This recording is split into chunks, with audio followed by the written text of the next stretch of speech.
24వ ప్రకరణం ఏం చెప్తుంది అంటే 14 సంవత్సరాల లోపు బాలబాలికలు ఎవరైనా సరే ప్రమాదకరమైనటువంటి పరిశ్రమలలో కానీ గనులలో కానీ పనిచేయడాన్ని నిషేధిస్తున్నటువంటి ప్రకరణం ఏ ప్రకరణము అంటే 24వ ప్రకరణం.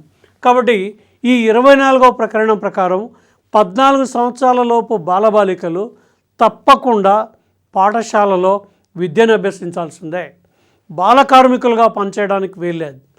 ప్రమాదకరమైన పరిశ్రమల్లో కానీ గనుల్లో కానీ ఎక్కడ కూడా పనిచేయొద్దు, బాల కార్మికులుగా పనిచేయొద్దని భారత రాజ్యాంగకర్తలు మనకి పీడన నిరోధక హక్కునిచ్చి ఈ పీడక నిరోధక హక్కు ద్వారా 23వ అధికరణం ద్వారా వేశ్యావృత్తిని వీటన్నిటి కూడా నిషేధించి 24వ అధికరణం ప్రకారం 14 సంవత్సరాలలోపు ఉన్నటువంటి పిల్లలంతా కూడా విద్యను అభ్యసించాలి తప్ప వాళ్ళు ప్రమాదకరమైనటువంటి పరిశ్రమల్లో గనుల్లో పనిచేయకూడదు అనేటువంటి అభిప్రాయాన్ని మనకి 24వ అధికరణం తెలియజేస్తుంది.